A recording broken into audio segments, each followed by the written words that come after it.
بسم اللہ الرحمن الرحیم وبہ نستعین اما بعد۔ عزیز ناظرین اور سامعین کرام، السلام علیکم ورحمۃ اللہ وبرکاتہ۔ پچھلے دو لائیو پروگرام میں آپ نے ایمانیات کے سلسلے میں دو اہم موضوع پر گفتگو سنی ہے۔ ایک اللہ پر ایمان لانا اور دوسرا لائیو تھا انبیاء علیہم الصلاۃ والسلام کے اوپر ایمان لانا، اور پھر اس کی ساری تفصیلات آپ نے سنی ہیں۔ آج انشاءاللہ فرشتوں کے اوپر ایمان لانے کے تعلق سے گفتگو ہم کریں گے۔ عزیز ناظرین کرام، قرآن مجید میں فرشتوں کے اوپر ایمان لانے کے تعلق سے اللہ کا حکم موجود ہے۔ چنانچہ سورۃ البقرہ کی آخری آیت میں اللہ رب العالمین ارشاد فرماتا ہے: آمن الرسول بما انزل الیہ من ربہ والمؤمنون کل آمن باللہ وملائکتہ۔ ملائکہ عربی میں فرشتوں کو کہا جاتا ہے۔ عزیز ناظرین کرام، قرآن مجید میں اس کے علاوہ انبیاء علیہم الصلاۃ والسلام کا تذکرہ مختلف عنوانوں سے کیا گیا ہے۔ چنانچہ سورہ آل عمران میں آیت نمبر 18 میں اللہ رب العالمین ارشاد فرماتا ہے: شہد اللہ انہ لا الہ الا ہوا والملائکۃ واولو العلم قائما بالقسط۔ اس آیت میں اللہ رب العالمین نے الملائکہ کا لفظ استعمال کیا، اور اس سے مراد فرشتے ہیں۔ اسی طریقے سے سورۃ الاحزاب میں اللہ رب العالمین ارشاد فرماتا ہے: هو الذی یصلی علیکم وملائکتہ لیخرجکم من الظلمات الی النور۔ قرآن مجید میں ایک جگہ اور اللہ رب العالمین ارشاد فرماتا ہے: الذین یحملون العرش ومن حولہ یسبحون بحمد ربہم۔ عزیز ناظرین کرام، اس طرح کی کئی آیتیں قرآن مجید میں نازل ہوئی ہیں۔ خلاصہ یہ نکلا، بحیثیت اللہ کی ایک مخلوق کے فرشتوں کے اوپر بھی ایمان لانے کا اللہ رب العالمین ہمیں حکم دے رہا ہے، تو ہمارا ایمان فرشتوں کے اوپر بھی ہونا چاہیے، اور ایمان میں یہ ہو کہ فرشتے اللہ کی مخلوقات میں سے ایک مخلوق ہیں، اور وہ ایک ایسی مخلوق ہے جس کو اللہ نے نور سے پیدا کیا ہے، جبکہ انسان کو اللہ نے مٹی سے اور جناتوں کو اللہ رب العالمین نے آگ سے پیدا کیا ہے۔ عزیز ناظرین کرام، آپ غور کریں، ایک طرف جنات اور انسان ہیں اور دوسری طرف یہ فرشتے ہیں۔ جنات اور انسان میں تانیث و تذکیر کا وجود ہے، یعنی اس کے اندر مذکر اور مؤنث پایا جاتا ہے، مرد اور عورتیں جن کو انسانوں میں ہم کہتے ہیں۔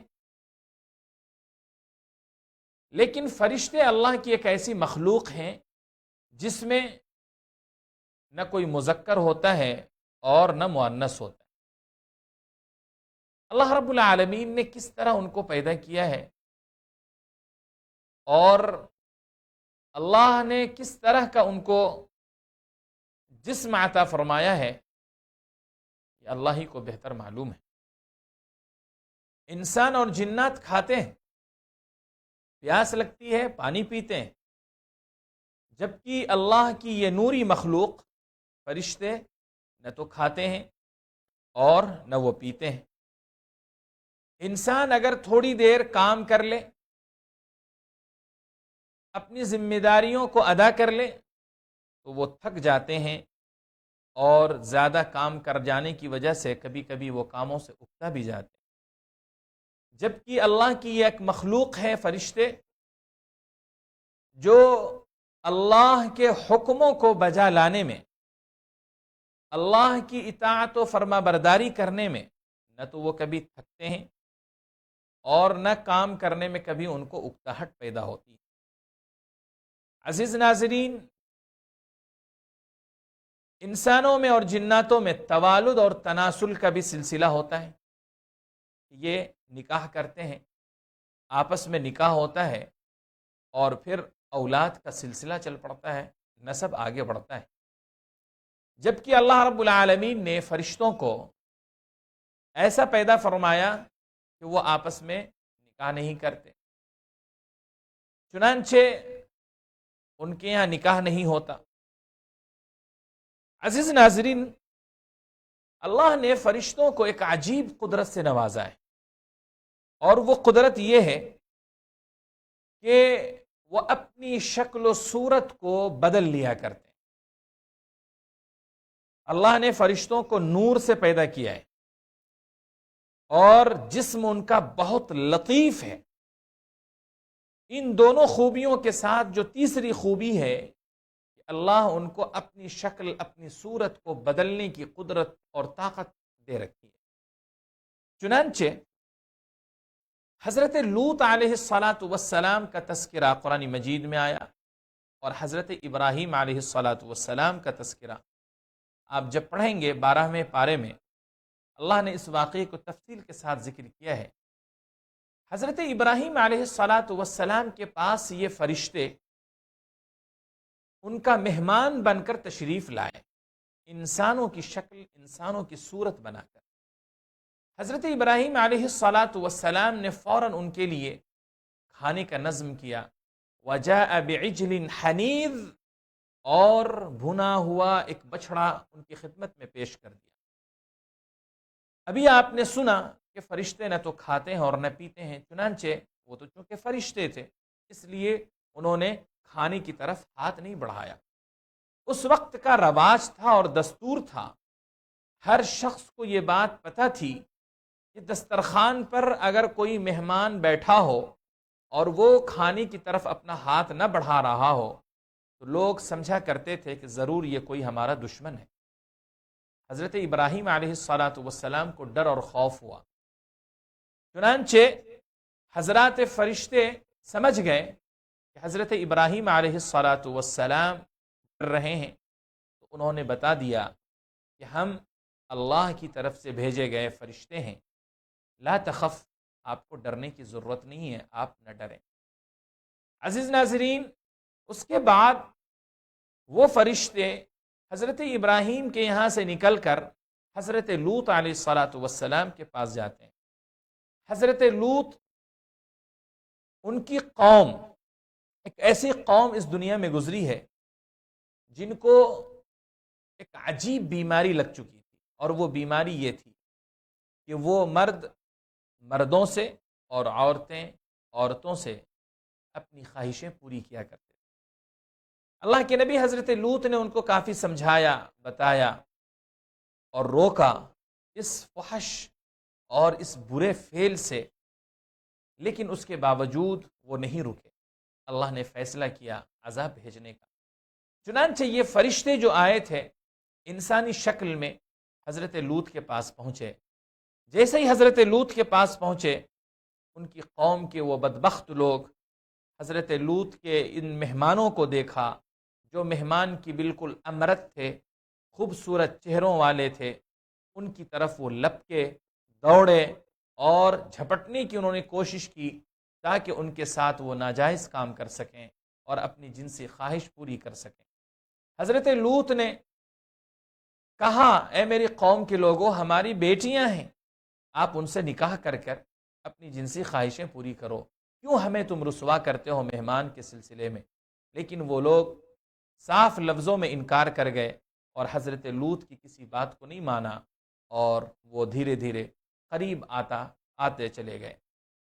فرشتوں نے جب دیکھا، حضرت لوط کو اب تک خبر نہ تھی کہ یہ فرشتے ہیں، چنانچہ انہوں نے حضرت لوط سے کہا کہ آپ نہ ڈریں، ہم اللہ کی طرف سے بھیجے گئے ہیں، اور اس کے بعد ایک اللہ کا حکم اور اللہ کا پیغام حضرت لوط کو پہنچایا کہ اللہ نے ہمیں بھیجا تھا اور اس لیے بھیجا تھا تاکہ آپ کو اللہ کا یہ پیغام پہنچا دیں کہ آج رات آپ اپنے مومن بندوں کے ساتھ یہاں سے اس علاقے سے ہجرت کر جائیں گے، اس علاقے کو خالی کر دیں گے، کل صبح سویرے ان کے اوپر اللہ کا عذاب آنے والا ہے، الیس الصبح بقریب، اور وہ صبح کوئی بہت قریب، بالکل قریب ہے۔ عزیز ناظرین، یہ واقعہ ہمیں بتاتا ہے کہ فرشتے کبھی کبھی اپنی شکل، اپنی صورت بنا کر، اپنی صورت بدل کر انسانوں کی شکل میں حضرات انبیاء کرام علیہم الصلاۃ والسلام کے پاس تشریف لے آیا کرتے تھے۔ اسی طریقے سے جناب محمد الرسول اللہ صلی اللہ علیہ وآلہ وسلم کے پاس بھی حضرت جبریل امین علیہ الصلاۃ والسلام ایک سے کئی بار اپنی اصلی صورت سے بدل کر حضرت دحیہ کلبی رضی اللہ عنہ صحابی کی شکل و صورت میں آئے۔ حضرت عمر بن خطاب رضی اللہ تعالی عنہ خود حدیث میں بیان کرتے ہیں کہ ہم لوگ نبی علیہ الصلاۃ والسلام کے ساتھ بیٹھے ہوئے ہیں، اسی درمیان میں ایک شخص نبی علیہ الصلاۃ والسلام کے پاس نمودار ہوتا ہے، آتا ہے، اذ طلع علینا رجل شدید بیاض الثیاب شدید سواد الشعر، ایسا شخص جس نے سفید کپڑے پہن رکھے ہیں، بال بالکل کالے کالے ہیں، لا یرا علیہ اثر السفر، ایسا محسوس ہوتا ہے کہ وہ مسافر نہیں ہے، ولا يعرفه منا احد، لیکن اس کے باوجود حالت یہ ہے کہ وہاں بیٹھے ہوئے میں سے کوئی بھی شخص اسے پہچانتا بھی نہیں ہے۔ عزیز ناظرین، اس حدیث کو، ایک طویل حدیث ہے، اس حدیث میں وہ فرشتے ہوتے ہیں حضرت جبریل امین نبی علیہ الصلاۃ والسلام کے پاس آتے ہیں اور دین اور اسلام اور احسان اور علامات قیامت کے تعلق سے صحابہ کرام کو دین سکھانے کے لیے تشریف لاتے ہیں۔ نبی علیہ الصلاۃ والسلام سے ملاقات کے بعد پھر وہ واپس چلے جاتے ہیں۔ تو اس میں حضرت دحیہ کلبی رضی اللہ عنہ ایک صحابی ہیں، ان کی شکل، ان کی صورت بنا کر حضرت جبریل امین علیہ الصلاۃ والسلام تشریف لائے تھے۔ عزیز ناظرین، اس سے یہ بات معلوم ہو گئی کہ اللہ رب العالمین نے فرشتوں کو یہ عجیب قدرت دے رکھی ہے کہ وہ اپنی شکل، اپنی صورت بدل لیا کرتے ہیں۔ عزیز ناظرین، فرشتوں کے قرآن کریم کے حوالے سے اگر ہم بات کریں تو قرآن کریم میں اللہ رب العالمین نے کچھ فرشتوں کا نام ذکر کیا ہے۔ تو آئیے ہم دیکھتے ہیں کہ قرآن کریم میں اور احادیث میں کون کون سے فرشتوں کے نام ذکر کیے گئے ہیں۔ آپ یہاں یہ بات سمجھ لیں کہ فرشتوں کے تمام نام نہ تو قرآن میں ذکر کیے گئے ہیں اور نہ احادیث میں ذکر کیے گئے ہیں۔ اس کی وجہ یہ ہے کہ فرشتے بے شمار تعداد میں، ان کی کوئی تعداد، ان کی کوئی گنتی، ان کا کوئی شمار نہ قرآن نے متعین کیا ہے، نہ احادیث میں جناب محمد الرسول اللہ صلی اللہ علیہ وآلہ وسلم نے متعین کیا ہے۔ تو اس لیے بے شمار ہونے کی وجہ سے ظاہر ہے کہ ان تمام ناموں کا احاطہ نہیں کیا جا سکتا ہے، لیکن انہی فرشتوں میں سے کچھ مقرب، اللہ کے قریب ترین فرشتے، قریب ترین جو بندے ہیں اللہ رب العالمین کے، ان میں سے 4 فرشتوں کا ذکر نام کے ساتھ آتا ہے۔ سب سے پہلے فرشتے حضرت جبریل علیہ الصلاۃ والسلام ہیں۔ حضرت جبریل علیہ الصلاۃ والسلام کو روح القدس بھی کہا جاتا ہے۔ روح القدس حضرت جبریل امین علیہ الصلاۃ والسلام کا لقب ہے۔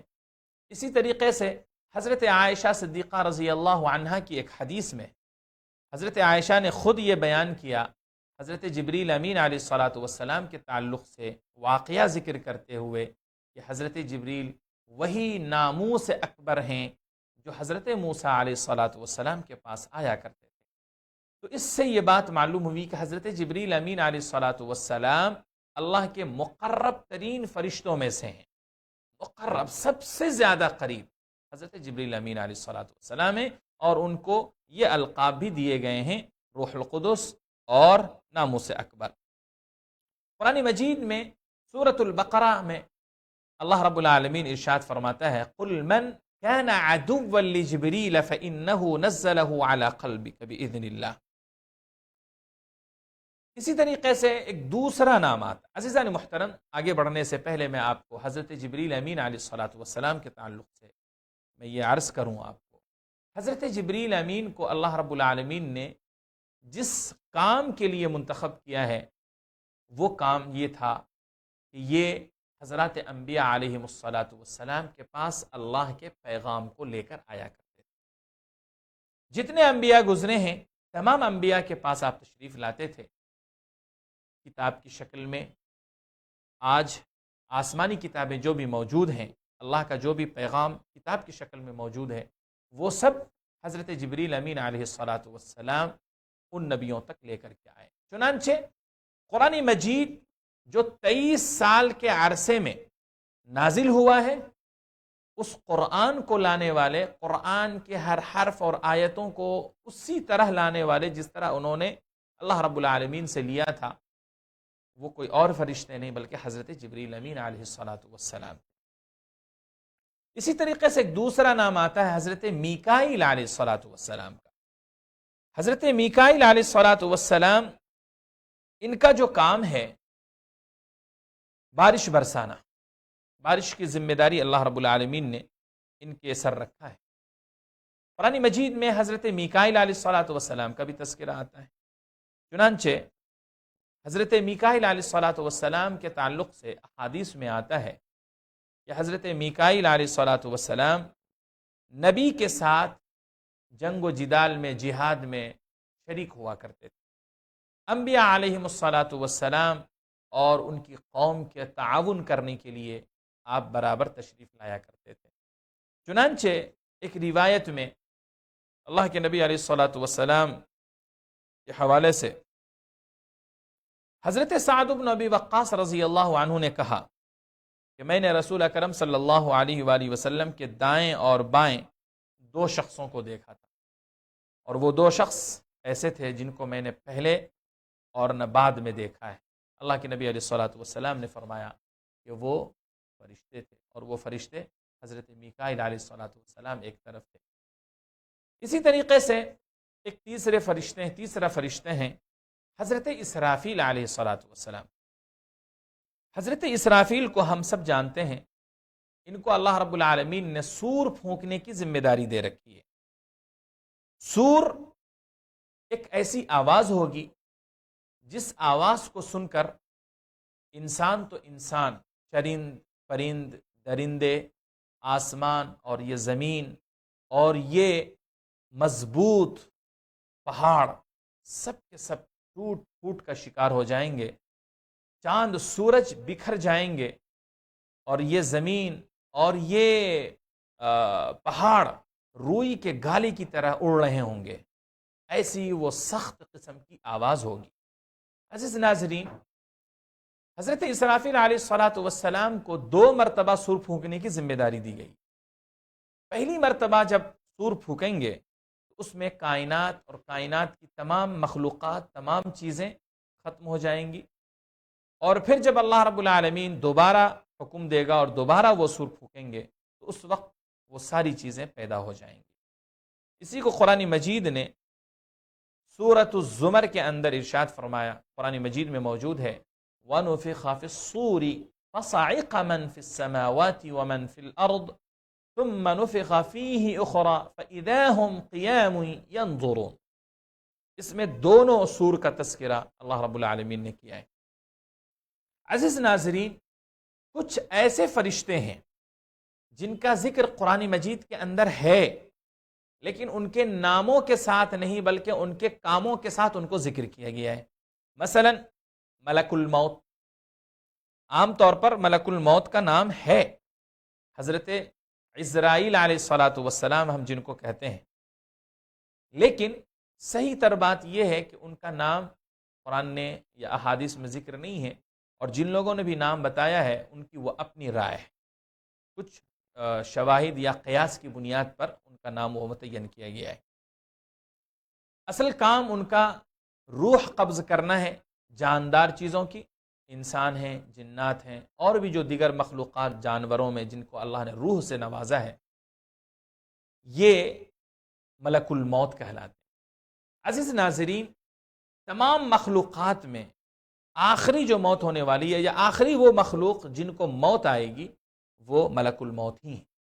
کہ اللہ رب العالمین تمام کی روحوں کو قبض کرنے کا حکم دے گا، تمام کی روح قبض کر لی جائے گی، یہاں تک کہ فرشتوں میں حضرت میکائیل ہوں، حضرت اسرافیل ہوں، اور پھر حضرت جبریل امین ہوں گے، ان سب کی روح قبض کر لی جائے گی. اور اس کے بعد پھر اللہ رب العالمین ملک الموت سے پوچھے گا اب بتا کون کون باقی ہے. وہ ملک الموت کہے گا کہ اے خدایا میں ناچیز ملک الموت زندہ ہوں اور تیری ذات زندہ ہے. تب اللہ رب العالمین حکم دے گا مت یا ملک الموت، اے ملک الموت تو بھی مر جا.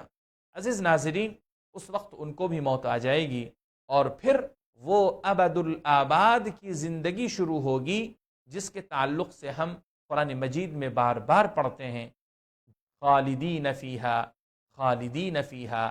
جنتی جنت میں جائیں گے تو ہمیشہ ہمیشہ رہیں گے، اور اسی طریقے سے جہنمی جہنم میں جائیں گے تو وہ ہمیشہ ہمیشہ رہیں گے، کیونکہ موت کو ہی موت آ چکی ہوگی.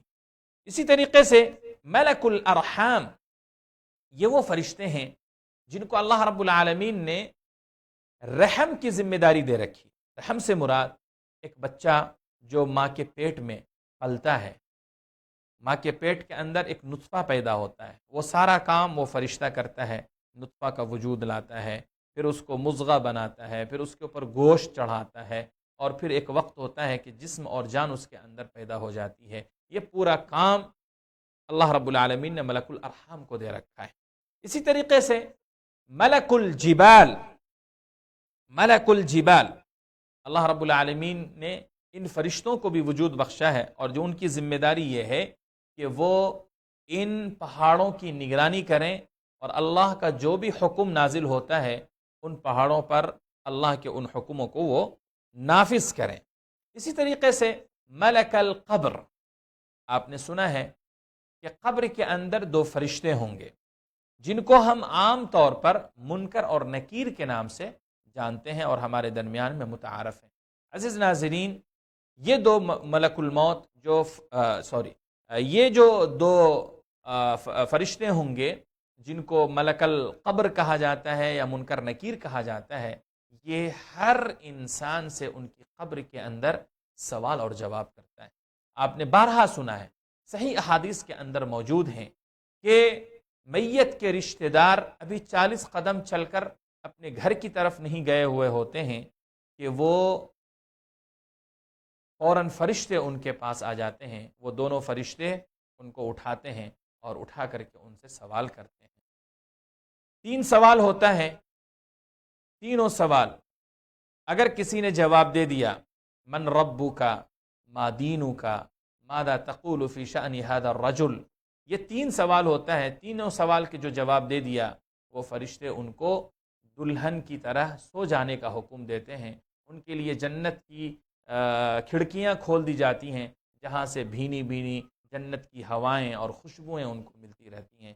اور اگر کوئی شخص ان تینوں سوالوں کا جواب نہ دے سکا تو پھر وہ فرشتے ان کے اوپر مسلط ہو جاتے ہیں، ان کو مختلف قسم کی سزائیں دے دیتے ہیں، اور جہنم کی کھڑکیاں ان کے لیے کھول دی جاتی ہیں جہاں سے جہنم کی آگ کی تپش آتی ہے. عزیز ناظرین، اس کو ملک القبر کہا گیا ہے. اسی طریقے سے ایک فرشتہ ہے مالک، جس کو ہم جہنم کا داروغہ کہتے ہیں. قرآن مجید میں باضابطہ اللہ نے مالک کے لفظ سے ہی ان کو پکارا ہے وَنَادَوْا يَا مَالِكُ لِيَقْضِ عَلَيْنَا رَبُّكَ. تو یہ ایک فرشتہ ہے. اسی طریقے سے سورۃ البقرہ کے اندر اللہ رب العالمین نے ہاروت اور ماروت 2 فرشتوں کا ذکر کیا ہے. عزیز ناظرین، ان کے علاوہ کچھ فرشتے اور ہیں جن کو اللہ رب العالمین نے جماعت کے حوالے سے ذکر کیا ہے. ان کے ایک مجموعے کو، ان کی جماعت کا تذکرہ کیا ہے. مثلا حملۃ العرش، یہ 8 وہ فرشتے ہیں، 8 فرشتوں کا ایک مجموعہ ہے یا جماعت ہے جن کو اللہ رب العالمین نے یہ ذمہ داری دے رکھی ہے کہ وہ عرش کو اپنے کندھوں پر اٹھائے ہوئے ہیں. جس دن سے عرش کو وجود بخشا اللہ نے، اس کو بنایا ہے، اس دن سے وہ 8 فرشتے عرش کو اٹھائے ہوئے ہیں۔ الذین یحملون العرش ومن حولہ یسبحون بحمد ربہم۔ اسی طریقے سے الحفظہ، قرآن مجید آپ پڑھیں گے، قرآن مجید کی آیت ہے وَهُوَ الْقَاهِرُ فَوْقَ عِبَادِهِ وَيُرْسِلُ عَلَيْكُمْ حَفَظَةً۔ یہ وہ فرشتوں کا مجموعہ یا جماعت ہے جن کو اللہ رب العالمین انسانوں کی حفاظت کے لیے بھیجتا ہے۔ خزنۃ الجنہ، خزنۃ الجنہ بھی فرشتوں کا ایک مجموعہ ہے، گروہ ہے، جن کا تذکرہ سورۃ الزمر کی آخری آیتوں میں اللہ رب العالمین نے یوں کیا وَسِيقَ الَّذِينَ اتَّقَوْا رَبَّهُمْ إِلَى الْجَنَّةِ زُمَرًا حَتَّى إِذَا جَاءُوهَا وَفُتِحَتْ أَبْوَابُهَا وَقَالَ لَهُمْ خَزَنَتُهَا سَلَامٌ عَلَيْكُمْ طِبْتُمْ فَادْخُلُوهَا خَالِدِينَ۔ جب جنتی جنت میں جائیں گے تو اس وقت یہ خزنۃ الجنہ ان کو خوش آمدید کہیں گے، سلام ان سے کریں گے، اور ان کی زندگی کی کامیابی، پاکیزگی، پاکیزہ زندگی کی مبارکبادی دیں گے۔ عزیز ناظرین، اللہ کے نبی علیہ الصلاۃ والسلام وہ پہلے ہوں گے جن کے لیے جنت کا دروازہ کھولا جائے گا۔ نبی علیہ الصلاۃ والسلام جنت کے دروازے پر پہنچیں گے، وہاں آواز لگائیں گے، اندر سے وہ فرشتہ یعنی خزنۃ الجنہ جو فرشتے ہیں وہ پوچھیں گے کون؟ اللہ کے نبی علیہ الصلاۃ والسلام کہیں گے میں محمد۔ تو وہ کہیں گے ہاں، ہمیں اللہ نے جن کا حکم دیا تھا وہ آپ ہی ہیں، چنانچہ آپ کے لیے دروازہ کھول دیا جائے گا۔ اسی طریقے سے خزنۃ النار بھی ہیں۔ خزنۃ النار تکاد تمیز من الغیظ کلما القی فوج منها۔ اس آیت میں اللہ رب العالمین نے خزنۃ النار کا بھی ذکر کیا ہے۔ السیاحون، یہ فرشتوں کی وہ جماعت ہے جن کو اللہ رب العالمین نے پوری دنیا کے اندر گھومنے اور گھوم کر ان کی اپنی ذمہ داری ادا کرنے کا ان کو اللہ نے حکم دیا ہے۔ آپ نے سنا ہوگا فرشتوں کی ایک جماعت ایسی ہے جو فرشتے صبح کو آتے ہیں تو ان کی شام کو ڈیوٹی پوری ہو جاتی ہے، اور پھر شام کو وہ فرشتے آتے ہیں جن کی ڈیوٹی دوسرے دن صبح کو پوری ہو جاتی ہے۔ اسی طریقے سے آپ نے سنا ہوگا کہ فرشتے کچھ ایسے بھی ہیں جو فرشتے کی اللہ کے نبی علیہ الصلاۃ والسلام کی خدمت میں ان کی امت کے سلام کو پہنچاتے ہیں، اور ہفتے بھر کے جمعرات کو اللہ کے نبی علیہ الصلاۃ والسلام کی خدمت میں تمام امتیوں کے اعمال پہنچائے جاتے ہیں۔ تو یہ مختلف وہ فرشتے ہوتے ہیں۔